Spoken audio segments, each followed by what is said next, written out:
¿Qué tal? ¿Cómo están? Gracias por recibirnos. Esto es Hablemos de Política con Carlos. Un programa en el que conversaremos de economía, política y sociedad y el lado oscuro del poder.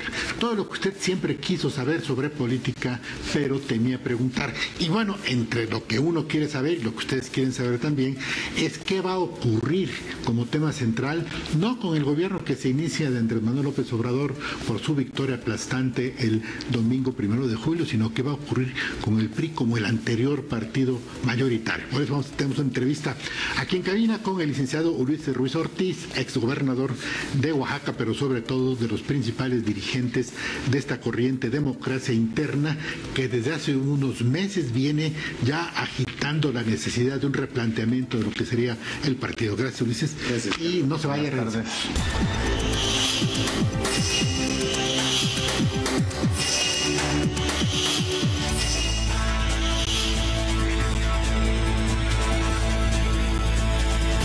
De regreso, hablemos de política con Carlos Ramírez. El tema de hoy, ¿qué va a ocurrir con el PRI, que de haber sido por segunda oportunidad primera fuerza política, pues en algunos estados ha caído hasta en quinta posición, a nivel de Congreso tercero o cuarto partido, y desde luego la pérdida total de la presidencia de la República y todas las gobernaturas, incluyendo dos que le pertenecían y que también pierde? Me acompaña en cabina el licenciado Ulises Ruiz Ortiz, ex gobernador de Oaxaca y dirigente de la corriente Democracia Interna. Bueno, la pregunta es, ¿se esperaba un ramalazo? Bueno, yo creo, Carlos, que es una crónica de una muerte anunciada. Lo habíamos dicho, lo habíamos señalado. Platicamos en diciembre con quien fue nuestro candidato a la presidencia, platicamos con varios dirigentes del partido en aquel entonces, advertíamos de los errores que se estaban cometiendo. Si nos regresamos hacia la Asamblea Nacional, en lo personal yo luché y defendí el que no se abriera el PRI en los candados para las candidaturas externas. Sin embargo, después lo aceptamos cuando se da la línea y nos arrasan en esa asamblea. Una serie de errores que se cometieron en el partido. Se sale la candidatura de José Antonio Meade como candidato externo del PRI, de otros partidos políticos. Viene el proceso interno del partido. Teníamos en el PRI pues a otro externo. Enrique Ochoa es un presidente del PRI externo. Nombran de coordinador de la campaña Nuño, que es un externo. Y bueno, el único que tenía partido era Lozano, que era del PAN. Esos eran quienes dirigían la estrategia del PRI. Tú puedes ver los errores. No hay un trabajo político en la construcción de las candidaturas a diputados, a senadores, las plurinominales, los diferentes cargos de elección, gubernaturas, diputaciones locales, presidencias municipales. Fueron imposiciones por todos lados. Se desplaza las dirigencias de los comités directivos estatales de forma grave. No son tomados en cuenta los comités directivos estatales, no les mandan un solo centavo, no les toman su opinión, los desplazan en la construcción de las candidaturas y luego de las estructuras. Hay una torpe estrategia de golpeteo con el candidato del Frente, Ricardo Anaya, y el PRI y Andrés Manuel pues solo en esta contienda, mientras el Frente por México y el Frente de Anaya Meade pues trenzados a golpes, sin ninguna estrategia que pudiera pensarse servía para llegar y competir por la presidencia de México. Ocurrieron esos enfrentamientos entre Meade y Anaya, un poco en medio se dijo de una manera inclusive irónica de que estaban peleando por el segundo lugar, pero nadie estaba peleando por el primero. Así es, pero además independientemente de eso no se movieron los resultados. O sea, tuvimos un segundo lugar ficticio. Fue una mentira también el estar insistiendo que teníamos un segundo lugar consolidado. Nos estábamos engañando nosotros mismos, nos estábamos tomando el pelo. Luego los 8 millones de activistas que decía Erubiel Moreira que se tenían, hablamos mucho de eso, no salieron a votar. Se supone que eran estructuras que estaban con una pequeña compensación del PRI. toda la simulación. Veíamos a los sectores de organizaciones tomando protesta, a los activistas, no había coordinación. La misma simulación de otros años se repite de forma contundente en esta elección. Entonces, no podías esperar más de eso. Imposiciones por todos lados, fracturas. Lo único que se decía, no importa, hombre, que se vayan. No había la cicatrización que se le llama, el oficio político, los gobernadores imponiendo a sus candidatos y amenazando que no iban a jalar con el candidato si no lo respetaban. Ahí están los resultados. Fracturas en los estados, falta de respeto a los comités directivos estatales, como nunca los comités directivos estatales estuvieron desplazados en la elección. No es posible. Si allá es donde se construyen las estructuras, allá es donde está la acción política del partido, allá están donde se tiene que hacer la incorporación de cuadros. Entonces, una campaña hecha realmente, te repito, en base a la simulación, en base a los errores, con gente que no era del PRI, que estuvo en el PRI. Me parece muy absurdo el haber decidido esta situación. Y ya se dibujaba desde el 2006. En el 2006, entre la carrera de los presidenciables del PRI, hubo incluso gente que apoyó a los candidatos de oposición y abandonaron a nuestros candidatos a gobernadores. ¿Qué fue lo de la elección de Madrazo? No, en el 2016, 16, sí. Cuando perdimos 9 de 12 gubernaturas en que es Manlio el presidente, pero ya hay señalamientos. A mí me tocó recorrer el país en la construcción de democracia interna y era un reclamo generalizado que se les había traicionado del poder central del PRI a varios de nuestros candidatos a gobernadores, a varios de nuestros candidatos a alcaldes, a presidentes municipales, a diputados locales. Entonces, toda esa inconformidad que se fue construyendo, el imponer en la Asamblea Nacional una cosa que no era necesario, abrir los candados a externos, cuando no era necesario abrirlos para postular un candidato externo, si íbamos en coalición. Sin embargo, era el que se hiciera y la línea y el imponer las cosas como en los últimos 6 años se hizo en el PRI. Por eso tenemos que ver quiénes son los responsables, porque aquí hay nombres y apellidos. Te voy a preguntar. O sea, no es casual este tercer ¿Qué se va a hacer? ¿Cuáles son los caminos del... Bueno, pues el responsable directo es el primer priista del país, los funcionarios de su gobierno que no cumplieron con las expectativas, el fracaso en seguridad durante los 5 años. Pues no es posible que ahora quieran quedarse con el PRI, el fracaso en las políticas de desarrollo social, el fracaso en el combate a la corrupción. 3 de las áreas sensibles que generaron una gran molestia en los mexicanos. Y que le dieron buena parte del apoyo a López Obrador. Bueno, sin duda, el voto... Son sus banderas. El voto crispado, la gente molesta, los ciudadanos molestos, el prismo molesto, pues obviamente se reflejó en esta derrota contundente histórica. Nunca había habido en la historia del PRI, ni con Zedillo, pues, tanto daño al PRI. Y luego la generación de la vergüenza. No tiene nada de malo los jóvenes que aspiran a hacer gobierno, pero no se confunda con los cuates, que fue lo que hicieron, poner a sus cuates para hacer, pues ahí están los resultados y ahí están los escándalos en el país, señalados los escándalos que molestaron a los mexicanos y que se transformaron en votos para López Obrador. Votos de repudio al PRI, de repudio al PRI, porque 80% de rechazo a las políticas gubernamentales, la calificación del presidente, pues es el 80% que se le refleja al PRI. Yo he dicho que el PRI ganaba elecciones hace 3 años.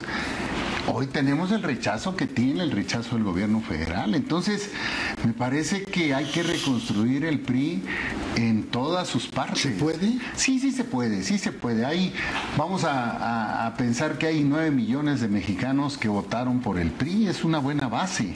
Hay muchos dirigentes, líderes en las secciones, en los municipios del país, que quieren participar y no se les ha dado oportunidad porque todo era una definición central, ya sea del presidente, de los gobernadores o de los presidentes municipales. Nosotros estamos planteando, Carlos, primero, que por dignidad, independientemente de que entreguen buenas cuentas, las cuentas que manejaron, pongan en la mesa las renuncias el Comité Ejecutivo Nacional en pleno, pongan su renuncia a los dirigentes de los sectores y organizaciones que fueron impuestos también por el primer priista de este país. Tenemos que empezar por eso, por renovar a la dirigencia nacional del PRI, y estamos pidiendo que se haga por consulta a la militancia, que nunca más se vuelva a hacer que un grupo de notables, de iluminados, los mismos de siempre, decidan las candidaturas y decidan el destino del PRI. Nosotros en principio estamos planteando, vamos a elegir al presidente del PRI. Y empiezan a verse indicios de que quieren quedarse con el PRI, y ya varios gobernadores que además entregaron muy malas cuentas en sus estados, en los resultados electorales, que ya quieren apoderarse y ver quién se va a quedar con el Comité Ejecutivo Nacional. A mí me parece absurdo que piensen en eso, ¿sí? ¿Cuál sería el perfil idóneo? Los mismos errores que siempre han cometido. ¿Por qué no le dejan a la militancia la oportunidad de decidir y de votar quién debe ser el perfil del PRI? ¿Sí?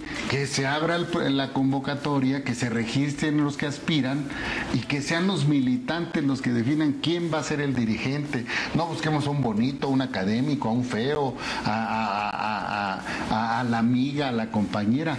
Dejemos que la militancia decida y reconozcamos los errores en los que hemos caído, que son los que nos tienen en la peor debacle del PRI en su historia.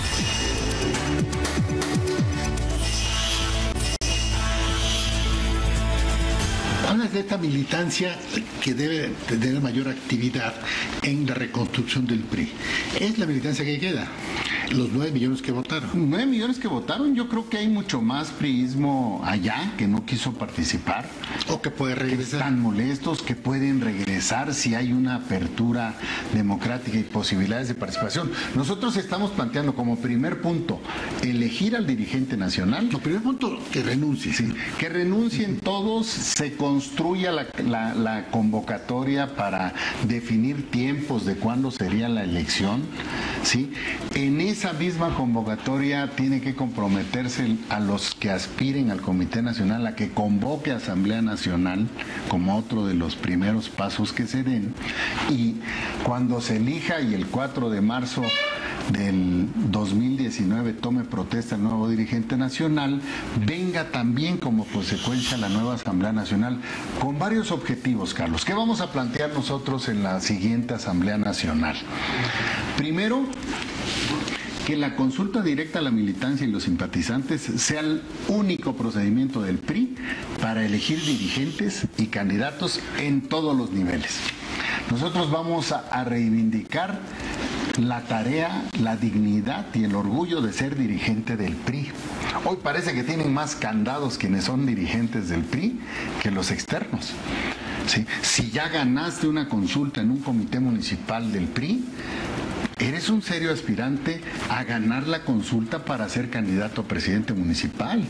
Si ganas una consulta directa a la militancia de un comité directivo estatal, pues eres un serio aspirante para competir por consulta en una candidatura a gobierno estatal. Y así sucesivamente, los diputados federales, los senadores, las plurinominales, los presidentes municipales, la presidencia de México. Esto es, que sea la militancia la que vote entre quienes aspiren a los cargos de dirigencia y de elección popular. Yo estoy seguro que van a participar muchos priistas, sobre todo los que no han tenido chance, hombre. ¿Por qué? Porque siempre se impone. Ahora, el presidente de la República lo está señalando como el responsable por la mala operación, designación y todo lo que... Y el 80% del rechazo a las políticas públicas. Que se la pasaron al PRI. Sin duda. ¿Qué se debe hacer a partir de ahora un poco para decir al presidente gracias por participar? Bueno, nosotros exigimos, repito, que sea por consulta y vamos a cuidar reglas. Si es necesario acudir ante el INE para que vigile el proceso del partido, porque hay que cambiar toda una práctica en el PRI en los procesos democráticos, pero la mayoría del priismo la entiende y la practica. El problema es que no es lo mismo consultar para que voten a imponer. Generas compromisos, se genera toda esa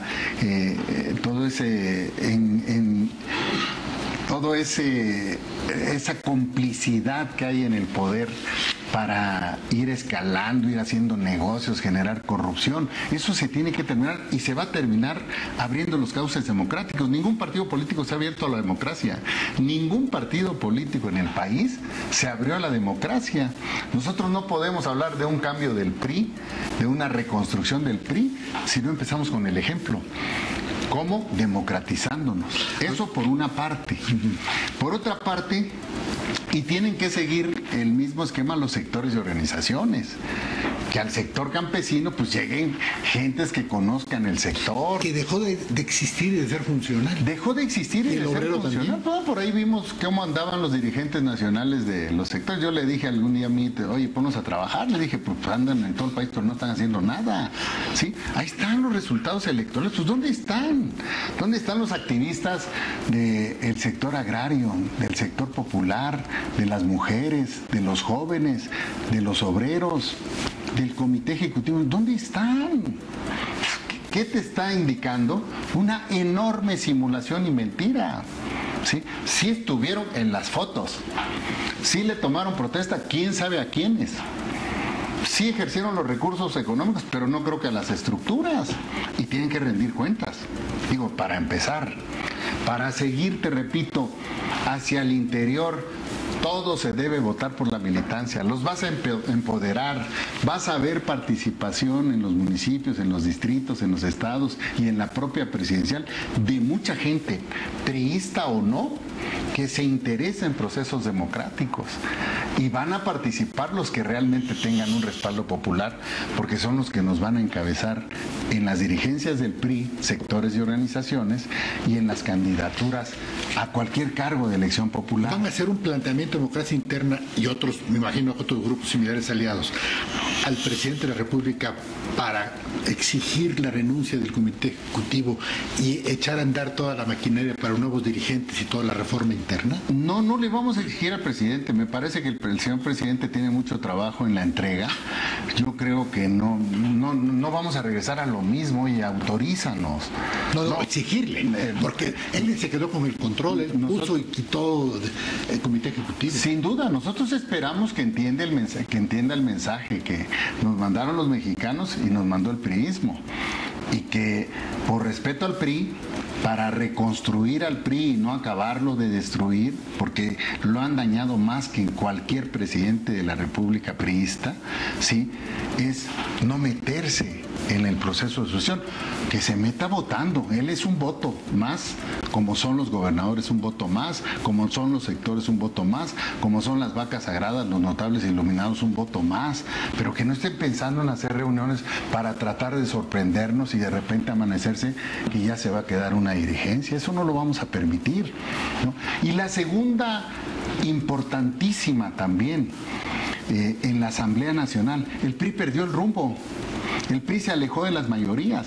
El PRI durante 30 años dejó de estar con los más y dejó para estar con los privilegiados. El proyecto de nación. ¿Qué hizo López Obrador el domingo en su discurso en la noche? Decir, este proyecto, vamos a cambiar el proyecto de nación, pero es el mismo. Es un PRI, mucho del PRI. Mucho del programa social que ha anunciado, nosotros esperemos que cambie ya cuando entre al gobierno, pero mucho de lo que ha anunciado en sus políticas de desarrollo social son el PRI ampliado. Es más de lo mismo. ¿Sí? ¿Cuál es el asunto? Que no han sacado la pobreza a los mexicanos. Y si no han sacado de la pobreza a los mexicanos, ya ha crecido la pobreza, no sirve. Hay que cambiarlo por un desarrollo social. La política de desarrollo social de este país tiene que cambiar. Y si tiene que cambiar la política de desarrollo social por una política social activa, por proyectos productivos que le generen empleo a la gente, que hagan producir. Los invernaderos, por ejemplo, son un gran éxito. Nosotros los hicimos en el gobierno de Oaxaca. No lo suficiente, pero en donde se practicaron hay familias trabajando. Hay familias produciendo jitomate, calabaza, chile, que están trabajando, que generan un ingreso y no es estar recibiendo la dádiva que lo único que hace es atenuar un rato el estómago, pero que sigue creciendo la pobreza y no va a alcanzar el dinero. Claro. Entonces, las políticas de desarrollo social, o sea, en la Asamblea Nacional tienes que definir muy bien con quiénes vas a estar. Porque esas políticas de desarrollo social no sirvieron siquiera para recibir votos. Además, porque invirtieron mucho, de acuerdo a las cifras, sí, pero los votos fueron menos. O sea, tomaban el recurso y fueron a votar por lo Porque las políticas de desarrollo social, independientemente de que no son una solución, porque son asistencialistas, son dádivas, generan una gran corrupción. Una gran parte de esos recursos se desvían antes de llegar a los beneficiarios. Entonces, traes dos grandes problemas, la corrupción y que no da resultado ese tipo de política. Entonces, tenemos que revisar en la Asamblea Nacional, bueno, ¿cuál va a ser la política de desarrollo social que nosotros vamos a impulsar desde el PRI para, desde la oposición, exigírsela al gobierno y también convencer a los mexicanos que traemos una propuesta de política de desarrollo social? ¿Cuál va a ser el combate a la pobreza real con esa política de desarrollo social? ¿Cuál va a ser el combate a la inseguridad? Ese es un tema central que los mexicanos quieren saber cómo se va a hacer y si el nuevo gobierno va a hacer un planteamiento inteligente y no el fracaso que han tenido los dos últimos gobiernos en las políticas de seguridad. Y la corrupción. Ese asunto tiene que llegar a fondo, desde el presidente de México, desde quitarle el fuero a todos los funcionarios. Nosotros lo pedimos, MIT lo planteó, pero se quedó en el Senado porque entraron al receso. Se aprobó ley, ¿no? Sí, tiene que ser, empezando por el presidente y todos los funcionarios públicos, con penas duras para que se pueda no solo detener, sino erradicar la corrupción. Somos un partido de centro izquierda. Sí, eso está perdido. Hoy somos un partido no de derecha, yo creo que de ultraderecha. Está totalmente ausente el rumbo de nación que ideológicamente tiene el PRI. Entonces, en la Asamblea Nacional tenemos que recuperar los principios del partido, los que son vigentes, y tenemos que incluir los principios que en un mundo globalizado exigen, pero siempre al lado de las grandes mayorías de este país, al lado de los pobres de este país. Y ese es un asunto que también se rompió en las asambleas pasadas. Por eso estamos diciendo que vamos a revertir los acuerdos de las dos últimas asambleas en la siguiente Asamblea Nacional. Entonces, no es una tarea fácil, no es una tarea inmediata, pero sí tenemos muy claro, y me parece que muchos concuerdan con nosotros. Hemos estado hablando con muchos dirigentes del país, con mucho priismo del país, que concuerda con este tipo de ideas y que están dispuestos a revisar y a reconstruir al partido de fondo. Hemos hablado incluso, tenemos que revisar todos los órganos, el Consejo Político Nacional, la Comisión Política Permanente. Rehacer el partido. Pues están a modo del presidente Peña. No puede ser, se tiene que volver a elegir un Consejo Político Nacional, una Comisión Política Nacional, donde haya un debate real, donde se debata y se saquen las mejores ideas, partiendo siempre, te repito, si ya lo metiste en los estatutos, de que todo se va a votar en el PRI, hablando de dirigentes y de candidatos, bueno, pues está muy sencillo el que podamos construir esto y una propuesta seria que realmente transforme al país y que luche el PRI desde la oposición para construirla y volver a ser opción. El 2019 es un buen ensayo democrático para el PRI. Hay varias elecciones municipales de diputados locales. Me parece que algún gobierno, algunos gobiernos, no sé si, no he visto el calendario, pero bueno, es un buen ensayo. Hay que reestructurar el Comité Nacional, los comités directivos estatales, los que ya vencieron tienen que ir a consulta. Tienes que reestructurar los comités municipales y luego los comités seccionales. O sea, si tú abres, yo te aseguro que ahí está el priismo y se va a interesar, porque las cosas se tienen que hacer derechas y de a de veras. A ver, ya para terminar y muy brevemente, Ulises, ¿y si no? ¿Y si el presidente no quiere, qué va a pasar? Vamos a exigirlo y vamos a luchar, vamos a recorrer el país, vamos a hablar con los militantes. Es una exigencia, Carlos. No nos queda de otra. A imponerla. No nos queda de otra. Vamos a ir contra todo lo establecido, que es lo que nos tiene hoy. Y yo espero, y lo hemos dicho, que la clase política no se preste. Que hoy más que nunca tiene chance la clase política, los militantes que están en esa clase política, la militancia del partido que está en todas las secciones electorales, de decidir las cosas y no prestarnos a jugarretas, como por ejemplo aprobar las candidaturas plurinominales en Toluca, no lo pudieron hacer en el CEN. Ese tipo de cosas, pero se prestaron, Carlos. Lo hicieron. ¿Sí? Vamos a ver, vamos a estar atentos. atentos, seguiremos platicando contigo. ¿Cómo no, se Carlos? acabó.